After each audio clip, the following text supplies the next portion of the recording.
2017 में योगी की मेहनत क्या 2019 में भी वो परिणाम दिला पाएगी जिससे साकार होने का सपना पीएम से लेकर बीजेपी तक देख रही है।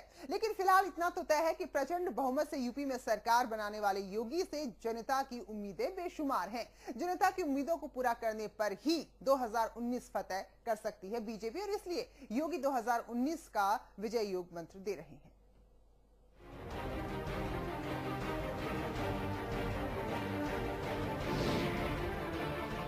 यूपी सभ्यता, संस्कृति और गंगा जमुनी तहजीब का प्रतीक है। देश का सबसे ज्यादा आबादी वाला राज्य है, जहां 21 करोड़ लोग बसते हैं, जो न सिर्फ भारत बल्कि दुनिया के पटल पर एक देश ही है। उसकी कमान एक योगी के हाथ में है। वो राज्य के मुखिया हैं, मुख्यमंत्री हैं। यूपी को उनसे बेशुमार उम्मीदें हैं। उन उम्मीदों को अगर योगी सरकार ने पूरा कर दिया तो तय है यूपी की राह दिल्ली के तख्त का ताज पीएम मोदी के माथे पर सजेगा। इसलिए 2019 का मिशन पीएम मोदी का है और यूपी में सीएम योगी मोदी के मिशन में जान फूंक रहे हैं। 2019 विजय का योगी मंत्र दे रहे हैं। जब आप इससे पहले आंदोलन करते थे, उस आंदोलन के स्वरूप में और आज के स्वरूप में अंतर कहीं न कहीं दिखाई देना चाहिए। मैं यही आग्रह करने के लिए आपके बीच में आया हूं। हम लोगों ने कार्य प्रारंभ किए। कार्य प्रारंभ करने से पूर्व हम सबके सामने केंद्र की आदरणीय श्री नरेंद्र मोदी जी के नेतृत्व की सरकार का आदर्श था। इस सरकार ने जिस मजबूती के साथ अपने कार्यक्रमों को आगे बढ़ाया और सबका साथ, सबके विकास की इस अवधारणा को समाज के सामने रखा। योगी ने आरएसएस के समन्वय कार्यक्रम में नरेंद्र मोदी सरकार की कार्यशैली को आदर्श के तौर पर पेश किया। जिस सबका साथ सबका विकास के नारे को मोदी ने देश की जनता के लिए बुलंद किया था, उसी आदर्श वाक्य को यूपी की जनता के लिए दोहराया। नेतृत्व की विश्वसनीयता के तौर पर पीएम मोदी की मिसाल दी, कह दिया जो बीजेपी सरकार ने कहा वो किया। भारत दुनिया के अंदर जिसके अपनी विश्वसनीयता खतरे में पड़ी हुई थी, आज भारत में भी विश्वास का प्रतीक भारत का नेतृत्व बना है और दुनिया में भी भारत का नेतृत्व विश्वसनीयता का एक प्रतीक बनकर उभरा है। क्योंकि हमने जो कहा वो वही कहा, वही किया, जो वास्तव में सनातन हिंदू धर्म की परंपरा ने हम सबको हमारे संस्कार के साथ जोड़ करके बताया है। भगवान के भरोसे मत बैठिए, का पता भगवान हमरे भरोसे बैठा। ये डायलॉग फिल्म में नायक ने थकी-हारी जनता के दिलों में विश्वास जगाने के लिए कहा था। आज सूबे के मुखिया योगी वही विश्वास भरे मंच से जनता को बता रहे थे। हमारी सारी समस्याओं की जड़ है कि हमने ये मान लिया कि सारी समस्याओं का समाधान 1947 में देश आजाद हो गया है। हमारे पूर्वजों ने देश को आजाद कर लिया है और आजाद भारत में सारी समस्याओं के समाधान का ठेका सरकारें ले लेंगी। हम तो अब चले अपने स्वयं के कार्यों के लिए, हमें बाकी कुछ नहीं करना है।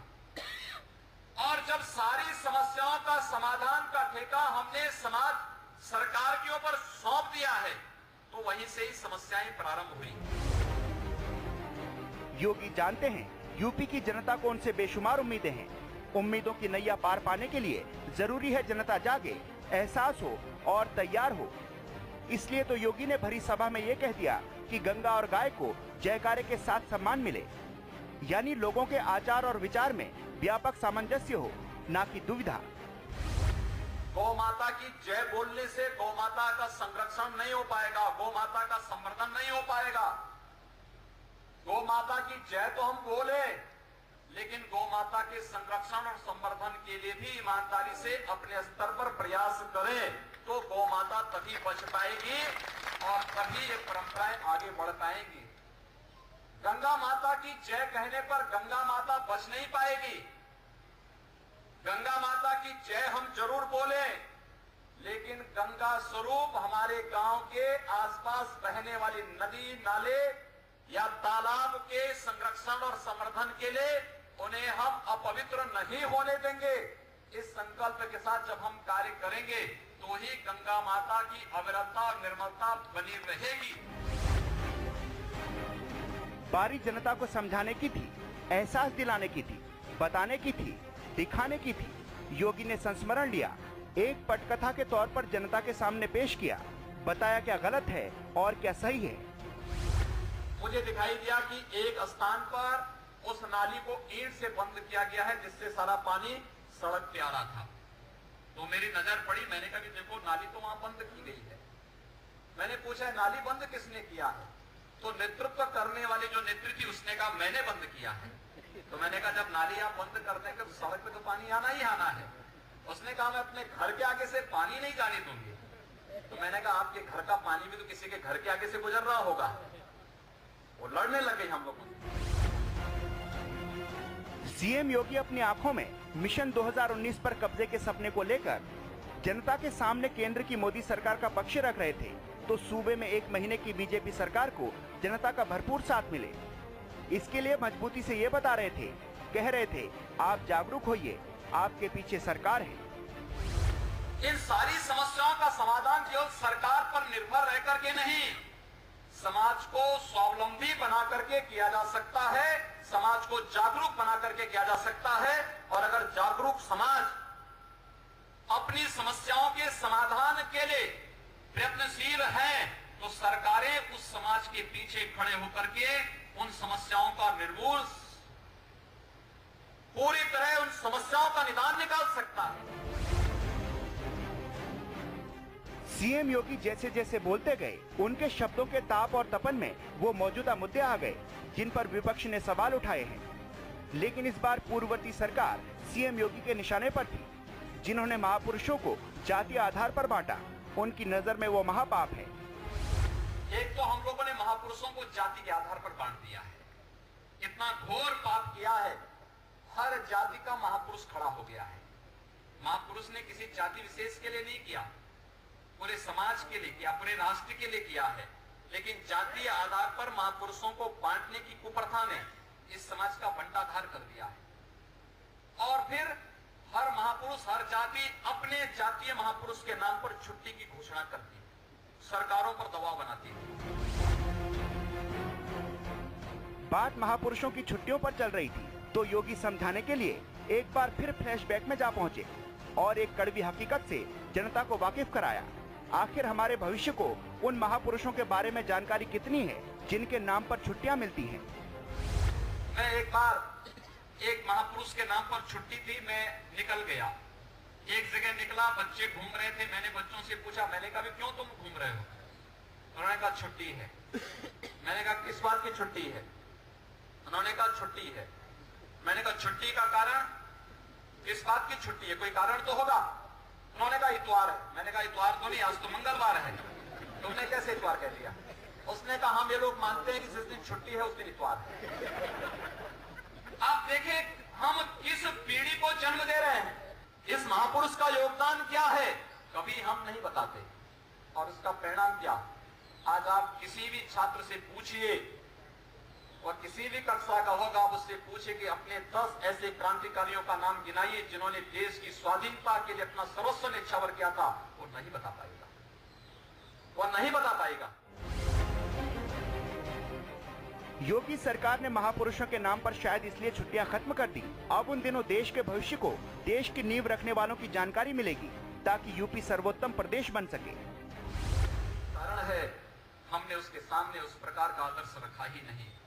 और आप उम्मीद करते हैं कि जब हम अपने छात्रों के सामने कोई ऐसा आदर्श प्रस्तुत नहीं कर सकते तो उम्मीद करते हैं कि वह छात्र आगे चलकर के चंद्रशेखर आजाद बनेगा, भगत सिंह बनेगा, सुभाष चंद्र बोस बनेगा, महाराणा प्रताप बनेगा, छत्रपति शिवाजी महाराज बनेगा, गुरु गोविंद सिंह जी महाराज बन पाएगा। ये कल्पना ही अपने आप में दुरूह है। हम उसको बाबू बनाना चाहते हैं, हम उसको चपरासी बनाना चाहते हैं, हम उसको नौकर बनाना चाहते हैं, हम उसको सिपाही बनाना चाहते हैं, हम उसको होमगार्ड बनाना चाहते हैं, लेकिन हम उसको एक राष्ट्रभक्त नहीं बनाना चाहते। और इसलिए हमने महापुरुषों के नाम पर छुट्टी करके पूरी अपनी जिम्मेदारी से छुटकारा पा लिया। महापुरुष के नाम पर विद्यालय के सामान्य पाठ्यक्रम संपन्न करने के बाद 1 घंटे का अतिरिक्त कार्यक्रम करवाएंगे संबंधित विद्यालय। यूपी सरकार ने महापुरुषों के नाम पर छुट्टियां खत्म कर दी, योगी की नजर में छुट्टियां खत्म होने से छात्रों को आदर्श बनने की स्थिति बनेगी और उन छुट्टियों के खात्मे से हजारों करोड़ों का फायदा होगा। बहुत सारे कुछ लोगों ने कहा कि साहब छुट्टी बंद हो जाएगी। हमने कहा छुट्टी बंद नहीं होगी। उत्तर प्रदेश को अगर सर्वोत्तम प्रदेश बनाना है, 15 दिन की छुट्टी अभी हम लोगों ने निरस्त की है। और आप सोचिए 15 दिन जब हमारे कार्यालय चलेंगे तो उत्तर प्रदेश को लगभग 50 से 60 हजार करोड़ रुपए का लाभ होने वाला है। इससे 50 से 60 हजार करोड़ रुपए का लाभ जब होगा तो उत्तर प्रदेश में तो लगेगा, उत्तर प्रदेश के विकास में लगेगा। उत्तर प्रदेश के नौजवानों के लिए हम कुछ स्किल डेवलपमेंट के नए केंद्र खोल पाएंगे। उत्तर प्रदेश में अपने पढ़े लिखे नौजवानों को किसी अच्छी प्रतियोगी परीक्षा के लिए आईएएस और पीसीएस की प्रतियोगी परीक्षाओं के लिए कोचिंग सेंटर खोल पाएंगे जहां निःशुल्क उनकी कोचिंग करवा सके। 2019 विजय योगी मंत्र में राष्ट्रगीत भी है, जिसे गाने के नाम पर सियासी गलियारों से लेकर समाज में हर जगह भूचाल मच जाता है। योगी ने वंदे मातरम को सांप्रदायिक बताने वालों पर चोट की। भूल गए होते कि इस देश का भी कोई राष्ट्रगीत है, क्योंकि राष्ट्रगीत को इस देश में सांप्रदायिकता का पर्याय मान लिया गया। कैसी विचित्र स्थिति है। जिस वंदे मातरम के गीत ने इस देश में आजादी के प्रति एक नई जान फूंकी थी, जिस गीत को गाते गाते इस देश के क्रांतिकारी, इस देश का नौजवान देश की स्वाधीनता के लिए फांसी के फंदे पर झूल गया था, कितना दुर्भाग्यपूर्ण दिन था जिस दिन इस देश में उस गीत को सांप्रदायिकता के साथ जोड़ करके उसको इस देश में अनिवार्य करने की बजाय केवल ऐच्छिक कर दिया गया। और इसलिए सज्जनों, हम सबको इन सब कार्यों के प्रति सतर्क होना पड़ेगा। सीएम योगी उस क्षेत्र से आते हैं जहां हर साल न जाने कितने मासूम इंसेफ्लाइटिस से काल के गाल में समा जाते हैं। योगी ने ऐसा रामबाण दिया जो वाकई में सटीक बैठा। अगर वाकई में ये सटीक बैठा, जनता ने उस मंत्र को दिल से ले लिया, तो पूर्वांचल का ब्रह्म राक्षस इंसेफ्लाइटिस हमेशा के लिए जड़ से खत्म हो जाएगा। इंसेफ्लाइटिस कोई बीमारी नहीं, ये जागरूकता का अभाव है। केवल 2 कार्य हम लोग कर लें, एक व्यापक स्तर पर स्वच्छता अभियान, और दूसरा जिन क्षेत्रों में शुद्ध पेयजल नहीं वहां शुद्ध पेयजल की उपलब्धता करा दे। आप देखना ये बीमारी अपने आप समाप्त हो जाए। तालाब जल संरक्षण का केंद्र था, आज गंदगी को संरक्षण का केंद्र बन गया। जल संरक्षण का केंद्र था तो दुनिया के अंदर सर्वाधिक जल संसाधन हम लोगों के पास था। पूर्वी उत्तर प्रदेश के लोगों के पास आज भी है और पूर्वी उत्तर प्रदेश के लोगों के पास था। लेकिन जब जल संरक्षण आज गंदगी संरक्षण में बदल गया है, ड्रेनेज संरक्षण में बदल गया है, तो उसका दुष्परिणाम क्या हुआ? वही गंदा पानी नीचे जाता है और फिर हैंडपंप के माध्यम से जब उसको पीते हैं तो वही गंदा पानी एक्यूट इंसेफ्लाइटिस को यहाँ जन्म देता है। बहरहाल गोरखपुर में 2019 के लिए योगी का ये विजय मंत्र जनता के दिलों में कितना बसता है, जनता का मत बीजेपी के खाते में जाएगा या नहीं, लेकिन योगी को भरोसा है उनका यूपी में परिश्रम 2019 में मोदी के पक्ष में परिणाम लाएगा। ब्यूरो रिपोर्ट, समाचार प्लस। हमने आपको बताया कि 2019 का योगी का विजय मंत्र क्या है, लेकिन ये मंत्र चलेगा या फिर नहीं चलेगा, फिलहाल इंतजार 2019 का करना होगा। लेकिन योगी और उनकी टीम जनता का दिल जीतने के लिए फिलहाल कोई कोर कसर नहीं छोड़ रही है। देवरिया में मुख्यमंत्री ने अपने 1 महीने की सरकार की उपलब्धियां भी गिना दी।